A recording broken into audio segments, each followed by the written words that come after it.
Om Swastiastu. Assalamualaikum warahmatullahi wabarakatuh. Salam sejahtera untuk kita semua dan salam harmoni.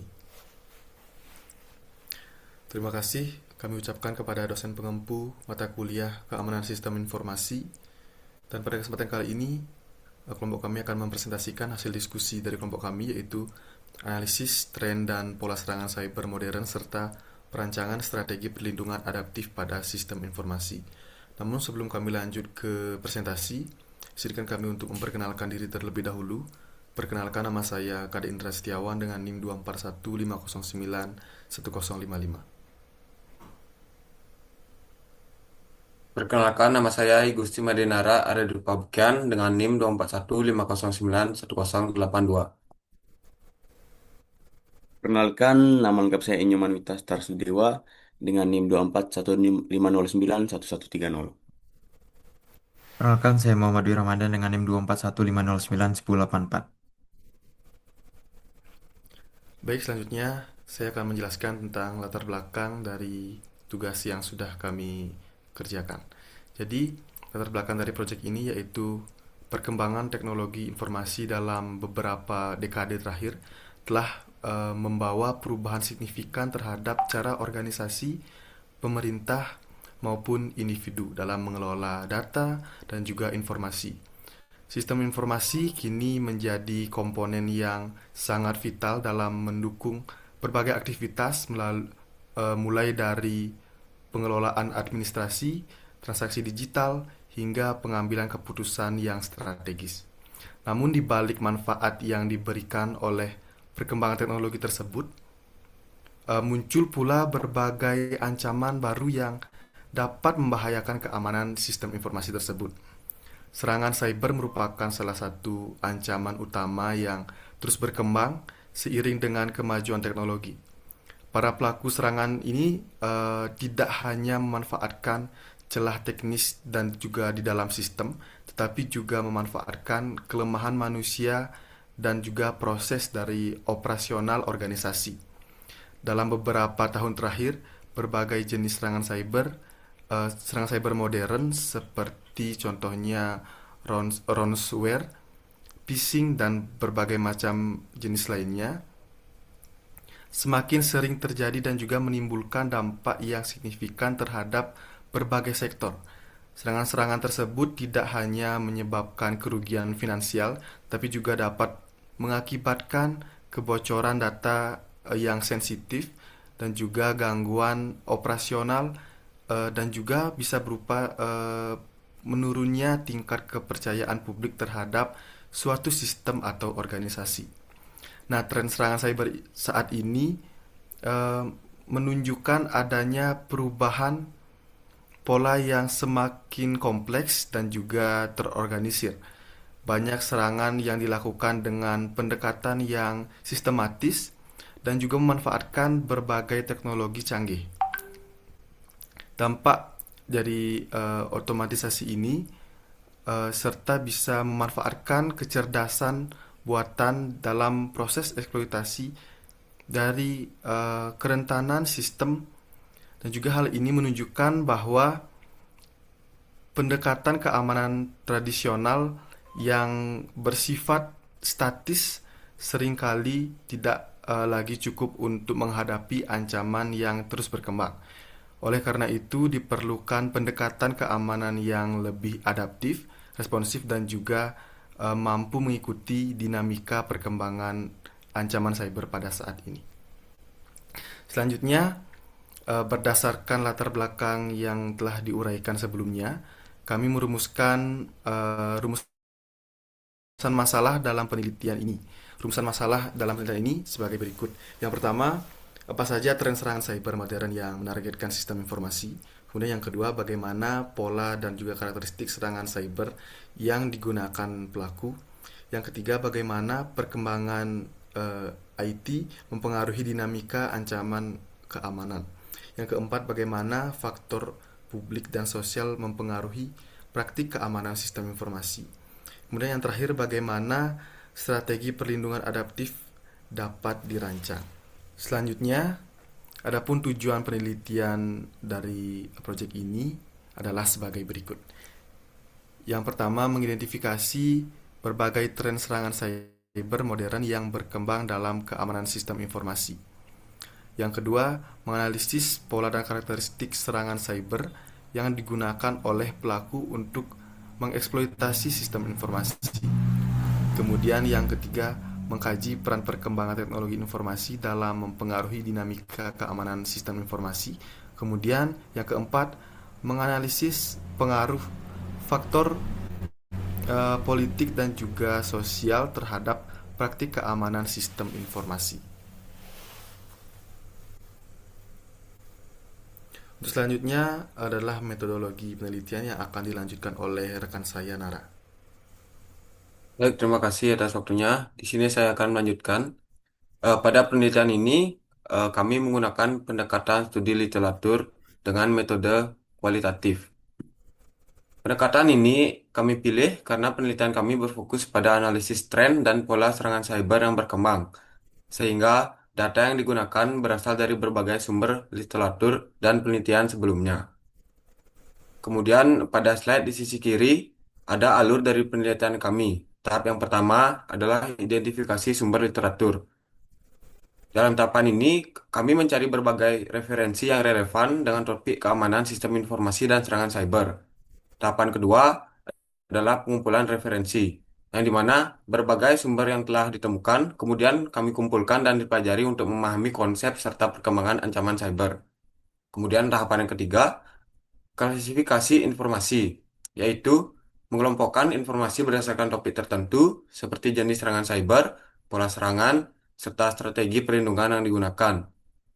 Kemudian yang tahapan terakhir adalah analisis data, yang dimana tahapan ini seluruh informasi yang telah dikumpulkan kami analisis untuk menemukan pola serangan cyber serta strategi perlindungan yang dapat diterapkan. Kemudian di sisi kanan slide, adapun sumber data yang kami gunakan dalam penelitian ini terdiri dari beberapa jenis, yaitu ada buku referensi akademik yang membahas konsep keamanan sistem informasi, ada jurnal ilmiah dan artikel penelitian yang membahas tren serangan cyber. Kemudian ada laporan keamanan cyber dari berbagai organisasi, serta studi kasus serangan cyber yang pernah terjadi di dunia nyata. Dengan menggunakan berbagai sumber dari yang tersebut tertera di slide kami, penelitian ini kami harapkan dapat memberikan analisis yang lebih komprehensif mengenai perkembangan ancaman keamanan sistem informasi. Selanjutnya yaitu tren serangan cyber modern. Berdasarkan dari hasil analisis literatur yang kami lakukan, kami temukan bahwa serangan cyber saat ini tidak hanya meningkat dari segi jumlah, tetapi juga semakin berkembang dari segi metode dan kompleksitas. Oleh karena itu, pada penelitian ini, kami mengidentifikasi beberapa tren serangan cyber modern yang paling sering menargetkan sistem informasi. Yang pertama ada tren ransomware. Ransomware merupakan jenis malware yang mengenkripsi data korban sehingga korban tidak dapat mengakses sistem atau file yang dimiliki. Setelah data berhasil dienkripsi, pelaku biasanya meminta tebusan agar data tersebut dapat dipulihkan. Saat ini muncul model ransomware as a service, di mana pelaku dapat menyewa layanan ransomware dari kelompok peretas, sehingga serangan ini menjadi lebih mudah dilakukan bahkan oleh pelaku yang tidak memiliki kemampuan teknis tinggi. Yang kedua, ada tren phishing. Serangan ini memanfaatkan teknik rekayasa sosial untuk memperoleh informasi sensitif seperti username, password, atau data keuangan. Dalam perkembangan terbaru, serangan phishing semakin sulit dideteksi karena pelaku mampu meniru tampilan situs resmi serta menggunakan pesan yang sangat meyakinkan. Bahkan saat ini teknologi kecerdasan buatan juga mulai digunakan untuk membuat pesan phishing yang lebih personal. Kemudian yang ketiga, supply chain attack. Pada serangan ini, penyerang tidak langsung menargetkan organisasi utama, tetapi dia menyerang vendor atau pihak ketiga yang memiliki hubungan dengan sistem tersebut. Dengan memanfaatkan kerentanan pada pihak ketiga, penyerang dapat menyusup ke dalam sistem target melalui jalur distribusi perangkat lunak atau layanan yang telah dipercaya. Yang keempat ada AI power attack. Teknologi AI ini memungkinkan penyerang untuk mengotomatisasi proses eksploitasi kerentanan serta membuat serangan yang lebih canggih, seperti phishing yang lebih realistis atau analisis pola perilaku korban. Kemudian yang kelima ada cloud dan IoT threat. Selain itu, perkembangan teknologi seperti cloud computing dan Internet of Things juga membuka peluang untuk munculnya ancaman baru. Banyak organisasi saat ini menyimpan data di cloud dan menggunakan berbagai perangkat IoT, IoT, namun seringkali perangkat itu juga memiliki konfigurasi keamanan yang lemah, sehingga dapat dimanfaatkan oleh penyerang sebagai titik masuk ke dalam jaringan. Nah, dari berbagai tren tersebut, dapat kami lihat bahwa ancaman cyber ini semakin kompleks dan terus berkembang. Oleh karena itu, dalam sebuah organisasi perlu memahami tren serangan yang terjadi agar dapat merancang strategi perlindungan yang lebih efektif. Baik, sekian dari saya kembalikan ke moderator. Terima kasih. Baik, selanjutnya ada pun pola serangan atau cyber kill chain. Itu akan dijelaskan oleh rekan saya. Ya, jadi saya akan melanjutkan yaitu pola serangan atau cyber kill chain. Jadi salah satu model yang sering digunakan untuk menganalisis pola serangan cyber adalah cyber kill chain. Nah, model ini menggambarkan serangkaian tahapan yang umumnya dilakukan oleh penyerang dalam proses eksploitasi sistem. Nah, dengan memahami tahapan-tahapan tersebut, nantinya organisasi dapat mengidentifikasi titik-titik kritis yang dapat digunakan untuk mendeteksi maupun menghentikan serangan sebelum menimbulkan dampak yang lebih besar. Nah, di sini yang pertama yaitu reconnaissance atau pengumpulan informasi, yang dimana tahap pertama dalam pola serangan cyber ini adalah proses pengumpulan informasi mengenai target. Nah, pada tahap ini penyerang berusaha mengidentifikasi berbagai informasi yang berkaitan dengan sistem yang akan diserang, seperti struktur jaringan, teknologi yang digunakan, serta potensi kerentanan dalam sistem tersebut. Informasi tersebut dapat diperoleh melalui berbagai metode, termasuk pemindahan jaringan atau network scanning, pencarian informasi melalui sumber terbuka atau open source intelligence, dan pencarian informasi ataupun eksplorasi terhadap situs web organisasi target. Kemudian yang kedua ada weaponization atau persiapan alat serangan. Setelah memperoleh informasi yang cukup mengenai target, penyerang kemudian menyiapkan alat atau metode yang akan digunakan dalam proses serangan. Nah, pada tahap ini, penyerang biasanya menggabungkan berbagai komponen seperti malware, skrip eksploitasi, maupun teknik rekayasa sosial untuk menciptakan alat serangan yang efektif. Sebagai contoh, dalam serangan ransomware, pelaku akan menyiapkan perangkat lunak berbahaya yang dirancang untuk mengenkripsi data korban. Kemudian sementara itu, dalam serangan phishing, pelaku dapat membuat situs web palsu atau pesan email yang dirancang menyerupai layanan resmi guna menipu korban. Kemudian yang ketiga itu ada delivery atau pengiriman serangan. Nah, tahap delivery itu merupakan proses pengiriman alat serangan kepada target.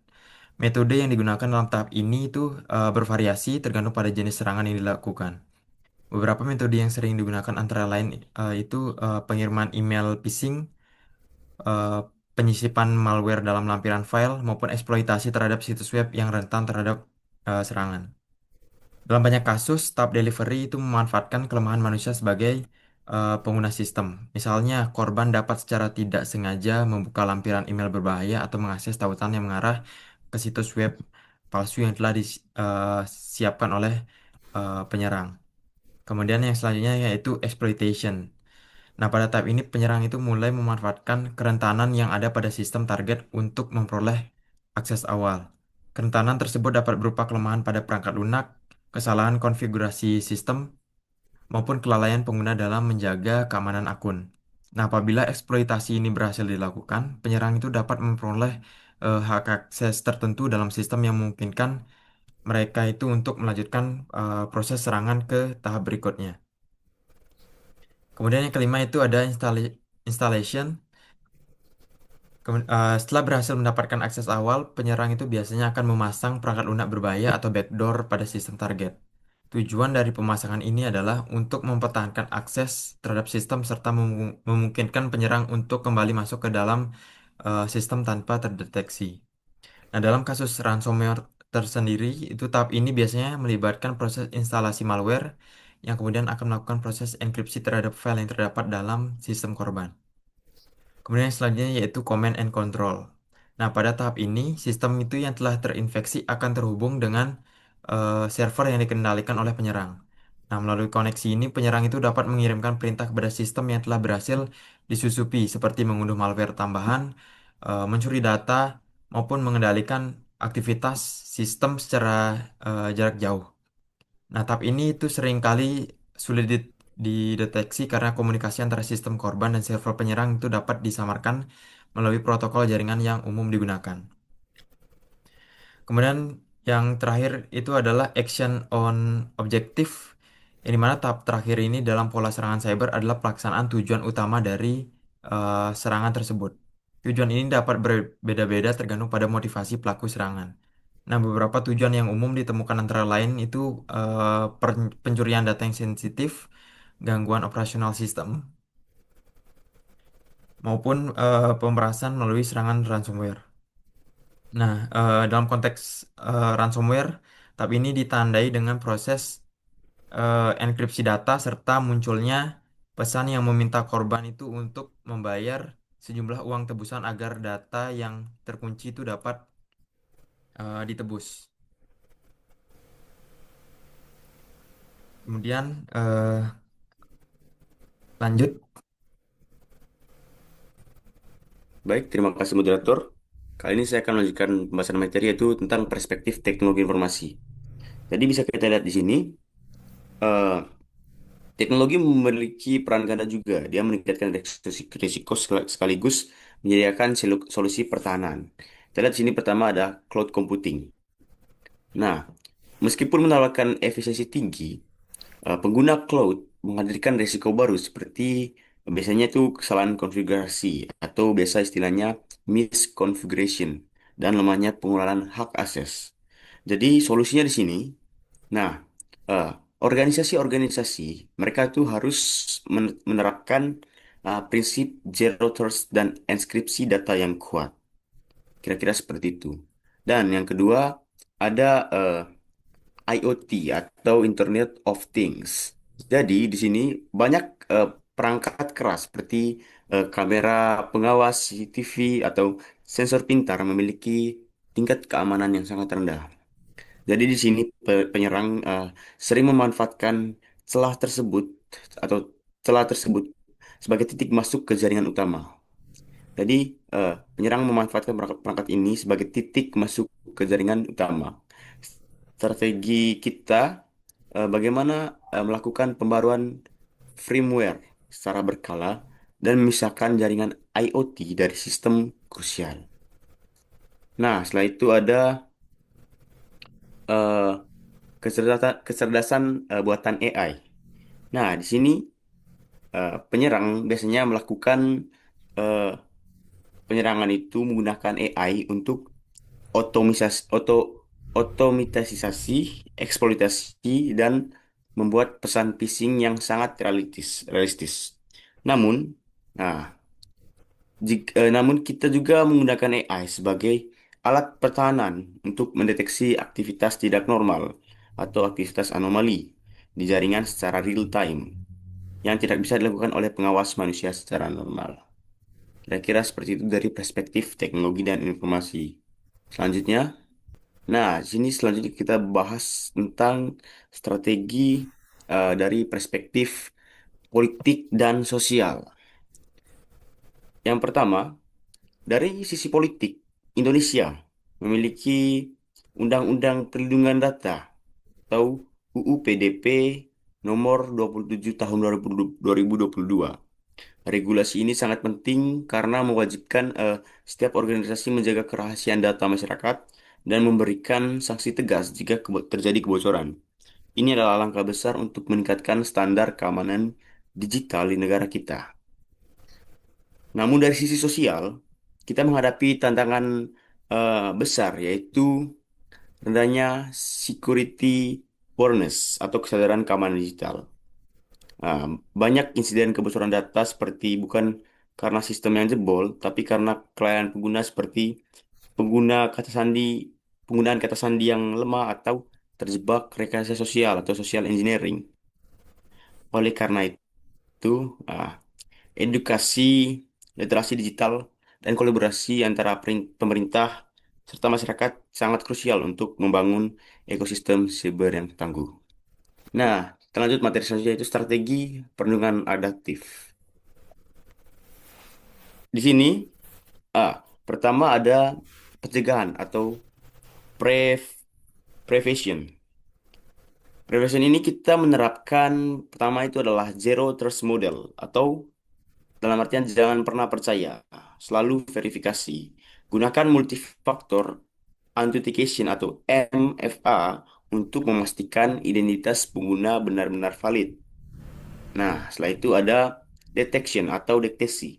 Di sini kita harus menggunakan sistem seperti IDS atau IPS dan algoritma AI untuk memantau jaringan seperti 24/7. Itu berguna untuk mendeteksi serangan sejak dini sebelum kerusakan menyebar atau meluas. Setelah itu ada res- response atau respon. Jika serangan terdeteksi, tim tanggap insiden harus segera bergerak untuk mengisolasi sistem yang terinfeksi agar serangan tidak menyebar ke bagian yang lain. Setelah itu, yang terakhir ada recovery atau pemulihan. Nah, ini adalah tahap akhir untuk memulihkan sistem melalui backup data yang rutin dilakukan. Itu harus sering dilakukan, yaitu recovery. Setelah data akan pulih, kita harus wajib melakukan evaluasi agar uh, celah yang sama tidak bisa dimasuki lagi di masa yang menjelang atau di masa depan. Jadi kesimpulannya keamanan siber adalah proses berkelanjutan yang harus terus beradaptasi dengan perubahan zaman. Baik, sekian dari saya lanjutkan ke moderator. Kembali ke moderator, terima kasih. Baik, selanjutnya adalah temuan utama yang akan dijelaskan oleh teman saya Dwi Ramadan. Baik, di sini saya akan melanjutkan yaitu temuan utama. Jadi pertama, ancaman cyber itu berkembang sangat pesat baik dari segi jumlah maupun kompleksitasnya. Nah, saat ini serangan tidak hanya semakin sering terjadi, tapi juga semakin canggih karena memanfaatkan teknologi yang terus berkembang. Kemudian yang kedua itu serangan cyber kini semakin itu terorganisir. Banyak pelaku kejahatan cyber yang bekerja itu dalam kelompok atau jaringan tertentu. Mereka juga eh, tidak hanya menggunakan satu metode serangan saja, tetapi mengkombinasikan berbagai teknik seperti phishing, malware, hingga eksploitasi celah keamanan. Kemudian yang ketiga yaitu teknologi memiliki peran ganda dalam keamanan cyber. Nah, di satu sisi teknologi itu dapat meningkatkan resiko karena membuka lebih banyak peluang serangan. Namun di sisi lainnya, teknologi juga menjadi solusi penting untuk pertahanan seperti penggunaan sistem keamanan, enkripsi, dan deteksi ancaman otomatis. Dan yang terakhir yaitu keamanan cyber tidak hanya bergantung pada teknologi, tetapi juga pada kesadaran manusia. Pengguna perlu memahami praktik keamanan yang baik seperti menggunakan kata sandi yang kuat, berhati-hati terhadap email yang mencurigakan, dan menjaga data pribadi dengan baik. Next. Kemudian kesimpulan dari kami itu berdasarkan hasil analisis yang telah dilakukan terhadap tren dan pola serangan cyber modern, itu dapat disimpulkan bahwa ancaman terhadap sistem informasi itu terus mengalami perkembangan yang signifikan seiring dengan kemajuan teknologi digital. Berbagai jenis serangan seperti ransomware, phishing berbasis rekayasa sosial, serta supply chain attack itu menunjukkan bahwa serangan cyber saat ini tidak lagi bersifat sederhana, melainkan dilakukan secara terorganisir dengan memanfaatkan kombinasi berbagai teknik eksploitasi. Nah, hal ini menunjukkan bahwa keamanan sistem informasi menjadi aspek yang sangat penting dalam menjaga keberlangsungan operasional organisasi serta melindungi data yang dimiliki. Nah, analisis terhadap pola serangan menggunakan pendekatan cyber kill chain itu menunjukkan bahwa sebagian besar serangan cyber dilakukan melalui tahapan yang sistematis, mulai dari pengumpulan informasi mengenai target hingga pelaksanaan tujuan akhir serangan seperti pencurian data atau eh, pemerasan digital. Dari perspektif teknologi informasi, perkembangan teknologi seperti cloud computing, IoT, serta kecerdasan buatan itu telah memberikan dampak yang signifikan terhadap dinamika keamanan sistem informasi. Di satu sisi, teknologi tersebut memberikan berbagai kemudahan dalam pengelolaan sistem dan data, namun di sisi lain juga membuka peluang baru bagi pelaku serangan untuk mengeksploitasi sistem. Nah, sebagai upaya untuk menghadapi berbagai ancaman tersebut, organisasi itu perlu menerapkan strategi perlindungan yang bersifat adaptif dengan mengintegrasikan berbagai mekanisme keamanan yang mencakup tahap pencegahan, deteksi, respons, serta pemulihan sistem. Nah, pendekatan ini memungkinkan organisasi untuk membangun sistem keamanan yang lebih tangguh dan mampu merespon dinamika ancaman cyber secara lebih efektif. Nah, sebagai rekomendasi, penelitian selanjutnya dapat mengembangkan kajian yang lebih mendalam mengenai penerapan teknologi keamanan modern seperti pemanfaatan kecerdasan buatan dalam sistem deteksi serangan serta pengembangan model keamanan yang lebih adaptif terhadap perkembangan ancaman cyber di masa depan nanti. Nah, selain itu, peningkatan kolaborasi antara pemerintah, organisasi, serta masyarakat juga menjadi faktor penting dalam membangun ekosistem keamanan cyber yang lebih kuat dan berkelanjutan. Mungkin sekian, saya kembalikan ke moderator. Baik, terima kasih. Jadi itulah tadi presentasi dari hasil diskusi kelompok kami. Mohon maaf sebelumnya jika ada salah kata. Kami akhiri presentasi hari ini dengan salam harmoni.